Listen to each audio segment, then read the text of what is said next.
하나님의 축복과 은총이 여러분과 함께하길 주님의 이름으로 축복합니다.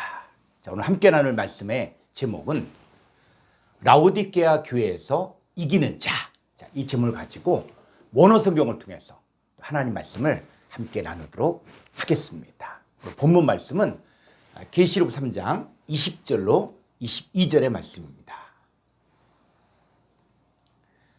볼지어다 내가 문 밖에 서서 두드리노니 누구든지 내 음성을 듣고 문을 열면 내가 그에게로 들어가 그와 더불어 먹고 그는 나와 더불어 먹으리라. 이기는 그에게는 내가 내 보좌에 함께 앉게 하여 주기를 내가 이기고 아버지 보좌에 함께 앉은 것과 같이 하리라. 귀에 있는 자는 성령이 그들에게 하신 말씀을 들을지어다. 주님이 토해낼 수밖에 없는 신앙생활을 하고 있는 라오디게아에 속한 자들 가운데서도 이기는 자가 있었습니다. 이기는 자는 교회들에게 하시는 말씀을 듣고 순종하는 자들입니다. 이 갈대우리에서 아브라함도 본토 친척 아비 집을 떠나 하나님이 지시한 땅으로 가라는 그 하나님의 음성을 듣고 순종하여 떠났습니다. 그럼 아브라함도 가나안에 흉년이 들었을 때 인간적인 생각으로 애굽에 내려갔다가 부인 사라를 바로 왕에게 빼앗겼다가 하나님의 능력으로 되찾았고 또 사라를 통해 후사를 낳게 해주겠다는 하나님의 약속을 믿지 못하여 애굽에서 데려온 여종 하갈을 통해 이스마엘을 낳기도 했습니다. 아브라함은 순종과 불순종을 반복하였지만 결국에는 하나님의 경외함으로 이기는 자가 되었습니다. 신약시대 예수 믿는 자들을 박해하는 데 앞장섰던 사울도 바리새파 종교계 지도자였지만 다메섹 도상에서 사울아 사울아 내가 어찌하여 나를 박해하느냐 나는 내가 박해하는 예수다는 이 부활하신 주님의 음성을 듣고 회개하고 주님을 믿었습니다. 이 사울도 처음에는 불순종했지만 나중에는 전적인 순종으로 이긴 자의 삶을 살 수 있었습니다. 하나님은 오늘날 우리 각자에게도 말씀하신 분이십니다. 성경을 통해서 또 환경을 통해서 사람을 통해서 예배와 설교를 통해서 성령의 감동을 통해 지금 이 시대에도 하나님은 말씀하시는 분이신데 그 하나님 말씀을 듣고 순종하는 사람이 이긴 자가 될 수 있습니다. 자, 오늘은 라오디게아 교회에서 이긴 자에 대해서 함께 말씀을 나누겠습니다. 첫 번째, 주님의 음성을 들어야 합니다. 계시록 3장 20절 보겠습니다.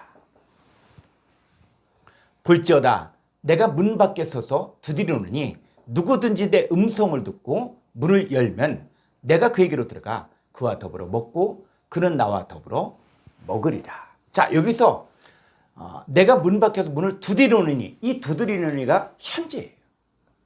그리고 나의 음성을 듣고 문을 여는 것은 가정법입니다. 자, 이 말씀은 뭐냐면 주님은 어느 시대를 살고 있건 간에 현재 모든 사람들에게 문을 두드리는데 이 주님의 음성을 듣고 마음을 열 수도 있고 그렇지 않을 수도 있습니다. 하나님은 에덴 동산 안에서 첫사람 아담과 하와가 하나님 명령을 거스리고 선악과를 먹고 선악나무 뒤에 숨었을 때에도 아담아 네가 어디 드냐고 하시며 찾아오셨습니다. 그럼 아담과 하와는 하나님의 음성을 듣고도 회개하지 않았기 때문에 결국은 에덴 동산에서 쫓겨났습니다. 하나님은 사무엘 선지자를 통해서 사울에게도 기름 부음을 주셨고 또 다윗에게도 똑같이 기름 부음을 주었습니다. 그러나 사울 왕은 교만하여 하나님 말씀에 순종하지 아니한 거로 버림받고 다윗도 살인죄 간음죄를 저질렀지만 회개하고 순종했을 때 하나님께 쓰임받게 되었습니다. 솔로몬 왕도 처음에 하나님께 순종하며 말씀을 쫓아갔기에 최고의 지혜를 얻었고 하나님의 성전도 지었지만 나중엔 젊은 이방 아내들을 따라 우상을 숭배하고 하나님을 떠나는데 말년에 하나님께 돌아와 쓴 것이 전도서입니다. 2000년 전에 여호와 하나님이 육신의 몸을 입고 예수님으로 오셔서 천국 말씀을 전파하시면서 회개하라, 천국이 가까우니라고 말씀하셨습니다. 예수님의 음성을 듣는 것이 하나님의 음성을 듣는 것입니다. 그때에도 순종한 자와 순종하지 않는 자들이 있었습니다. 계시록에서는 성령이 교회들에게 하신 말씀을 현재 능동적으로 들을지어다 라고 말씀하셨습니다. 하나님은 오늘날에도 우리 각자에게 찾아오시는 분이십니다. 우리가 해야 할 일은 주님의 음성을 들을 수 있어야 하고 마음을 열어야 합니다. 그래서 인간은 크게 두 종류로 나눌 수 있는데, 자기 혼자 자기 힘으로 살려가는 사람이 있는가 하면 하나님과 연결되어 하나님의 뜻대로 살고 하나님 말씀을 듣고 순종하며 살려가는 사람들이 있습니다. 이 하나님의 음성을 듣고 마음을 열고 하나님의 뜻대로 살려가는 사람들이 바로 하나님의 사람들입니다. 이 하나님의 음성을 들을 수 있는 가장 확실한 통로가 말씀을 읽고 묵상하고 그 말씀에 순종하는 것입니다. 이 주님의 음성을 듣는다고 할 때 어떤 사람들은 어떤 사람의 음성처럼 하늘에서 들려오는 어떤 신비한 소리를 들으려고 하는데, 주님의 음성을 듣는 통로는 첫째는 기록된 말씀이고, 둘째는 말씀이 육신이 된 하나님의 사람을 통해서 들을 수 있습니다. 이기는 자의 신앙생활을 하려면 주님의 음성을 들을 줄 알고 순종해야 합니다. 자, 라오디게아 교회에서 이기는 자. 자, 두 번째는 이기는 자가 되어야 합니다. 자, 계시록 3장 21절 보겠습니다. 이기는 그에게는 내가 내 보좌에 함께 앉게 해 주기를, 내가 이기고 아버지 보좌에 함께 앉은 것과 같이 하리라. 자, 주님이 먼저 이긴 자가 되어서 아버지 보좌에 앉은 것과 같이 우리도 이기는 자가 되면 주님의 보좌에 함께 앉게 하여 주십니다. 그러니까 주님이 아버지 보좌에 앉은 것 같이 이기는 자도 주님의 보좌, 아버지 보좌에 함께 앉게 해 주십니다. 자, 그러면 보좌가 무엇을 말하는 것일까요? 헬러를 한번 보겠습니다. 2362번의 뚜로노스, 이 뚜로노스는 안따에서 유래가 되는데 국가의 권자, 보좌, 또 함축적으로 권세 또는 구상명사, 이 구상명사는 구체적인 실체가 있는 명사를 이야기하는 것인데 군주, 자리, 보좌 이런 뜻이에요. 그러니까 보좌의 의미는 뭐냐면 군주로서 권세를 갖고 보좌에 앉는 것을 말합니다. 그러니까 보좌의 의미는 뭐냐? 군주로서 권세를 갖고 그 마음의 자리에 앉아있는 상태가 바로 보좌예요. 그러니까 여호와의 보좌는 여호와 하나님께서 군주로서 권세를 갖고 그 사람 마음 안에 자리에 앉아있는 상태를 바로 여호와의 보좌라고 이야기하는 것입니다. 자, 이 보좌의 히브리어 단어를 한번 보도록 하겠습니다. 이 보좌의 히브리어 단어를 보면 3678번의 키세라는 단어인데, 키세는 3680번에서 유래가 됐고 본래의 의미는 덮인, 즉 보좌, 또 천개처럼 위를 덮은 것으로서 자리, 의자, 보좌, 자, 이런 의미입니다. 자, 한번 이 말씀이 사용되는 곳을 한번 직접 보도록 하겠습니다. 자, 시편 11편 4절 말씀 보겠습니다. 여호와께서는 그의 성전에 계시고 여호와의 보좌는 하늘에 있으며 그의 눈이 인생을 통축하시고 그의 안목이 그들을 감찰하시도다. 자, 여호와의 보좌는 하늘에 있다 그랬죠. 여기서 여호와께서는 그의 성전, 이 성전이 무엇을 이야기하는 것입니까? 돌로 지은 성전입니까? 아니에요. 이 성전은 어디까지 보고 이야기하는 것이냐면 바로 고린도전서 3장 16절에 너희가 하나님의 성전인 것과 그랬을 때 바로 너희들을 이야기해요. 하나님의 자녀들을. 그러니까 여호와께서는 하나님의 자녀들 안에 계시고 여호와의 보좌는 하늘에 있으며 라고 이야기할 때 이 하늘에 있다 라고 이야기할 때 이 하늘에가 바로 히브리어 원문을 직역하면 하늘들 안에입니다. 그러니까 여호와의 보좌는 하늘들 안에 있습니다. 그럼 여기서 말하는 하늘들이 그냥 막연한 하늘들을 말하는 것이 아니라 여호와 하나님도 하늘이시고 예수님도 하늘이시고 또 하늘들 안에 있는 우리도 하늘의 존재입니다. 자, 신약 성경의 주기도문에서 하늘에 계신 우리 아버지, 헬라 원문을 보면 하늘들 안에 계신 우리 아버지요 이렇게 되어져 있는데 바로 예수 그리스도와 연합된 하나님의 자녀들 안에 계신 아버지를 말합니다. 그러니까 여호와의 보좌가 하늘들 안에 있다는 말은 여호와께서 예수 그리스도와 연합된 하나님의 자녀들 안에 군주로서 권세를 갖고 계신다는 것입니다. 자, 이사야서 66장 1절을 보겠습니다. 여호와께서 이와 같이 말씀하시되 하늘은 나의 보좌요 땅은 나의 발판이니 너희가 나를 위하여 무슨 집을 지으랴 내가 안식할 처소가 어디랴. 자, 하늘은 나의 보좌라 그랬죠. 그랬을 때 우리가 하늘을 공부하니까 이 하늘은 무엇을 이야기하냐면 바로 예수 그리스도를 영접한 하나님의 자녀들을 이야기하는데 하늘은 나의 보좌요. 자, 이 하늘이 어디로 연결됩니까? 너희죠, 너희.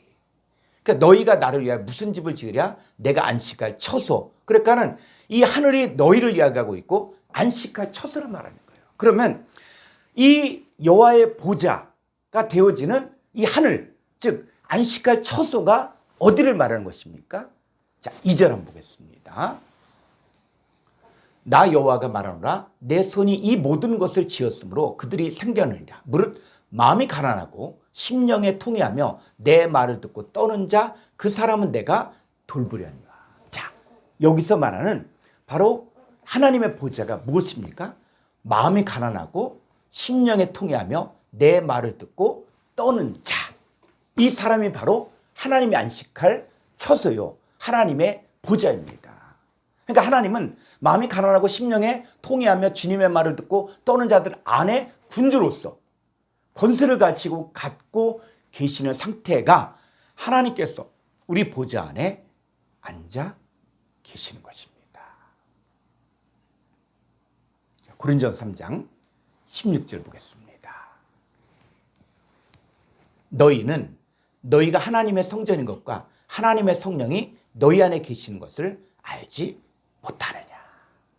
자, 예수님 영접한 우리 안에 하나님의 성령이 너희 안에 계시죠. 그렇기 때문에 바로 하나님의 성전입니다. 그러니까 하나님의 성전된 우리 안에 거하시고 우리 안에 안식하시고 우리 안에 군주로서 권세를 갖고 계시기를 원하십니다. 자, 에레미야 3장 17절 보겠습니다. 그때 예루살렘이 그들에게 여호와의 보좌라 일컬음이 되며 모든 백성이 그리로 모이리니 곧 여호와의 이름으로 말미암아 예루살렘에 모이고 다시는 그들의 악한 마음에 완악한 대로 그들이 행하지 아니할 것이며. 자, 예루살렘이 여호와의 보좌라 일컬음이 된다라고 이야기했죠. 근데 문제는 뭐냐면 예루살렘이 여호와의 보좌라 일컬음이 되지만 실제로는 율법 아래 있는 예루살렘에는 하나님께서 거할 수 없었습니다. 왜냐하면 옛 언약 아래 율법 아래 있던 사람들은 언약을 파하고 하나님을 떠나 세상으로 갔기 때문입니다. 자, 성경에서는 예루살렘이 두 종류가 있습니다.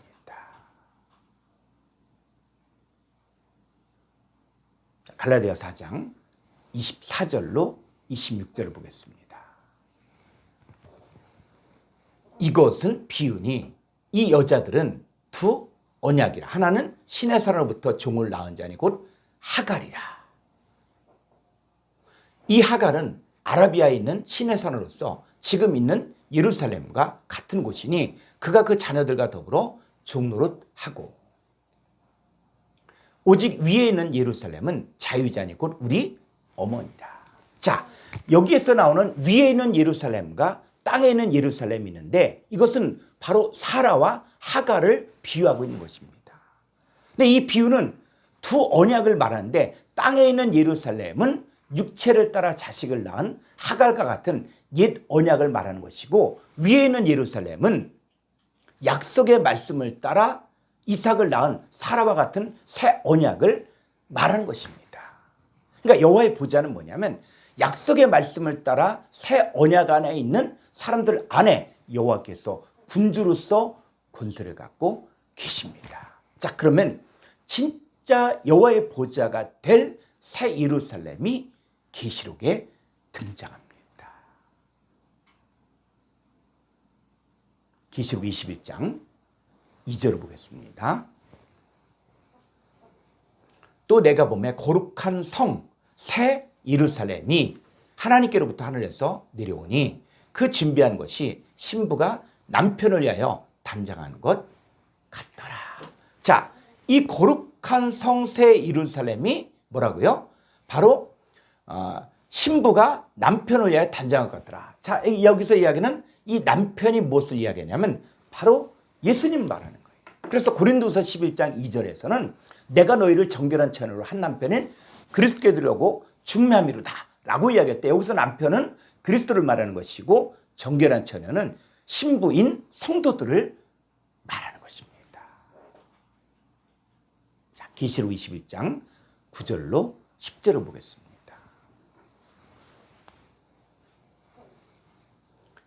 일곱 대접을 가지고 마지막 일곱 재앙을 담은 일곱 천사 중 하나가 나와서 내게 말하여 이르되 이리 오라. 내가 신부 곧 어린 양의 아내를 내게 보이라. 자, 보십시오. 신부 사람이죠. 신부 곧 어린 양의 아내, 이 사람이죠. 성도들이죠. 어린 양의 아내를 내게 보이리라. 자, 보이리라 그랬어요. 10절.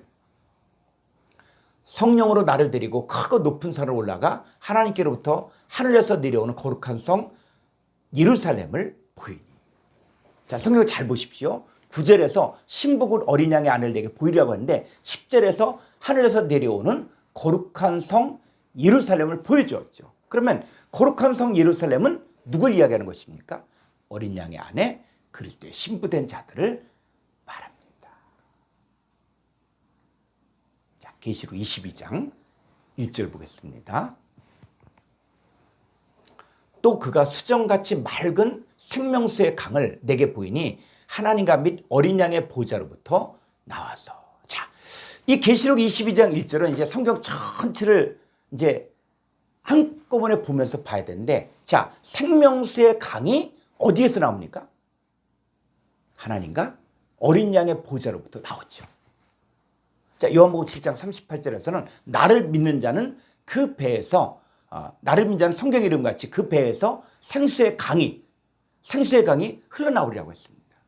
그러니까 나를 믿는 자는 어떤 상태를 이야기하냐면 그냥 나 예수 믿어 이런 차원이 아니라 예수님 안에 들어가 예수님과 연합하여 한 몸을 이룬 그리스도 안에 있는 새로운 피조물이고 새로운 새 사람이 되는 것을 현재 능동적으로 믿는 것을 말합니다. 자, 이렇게 되어진 사람들에게서 생수의 강, 생명수의 강이 흘러나옵니다. 자, 그러면 하나님과 어린 양의 보좌가 어디에 있습니까?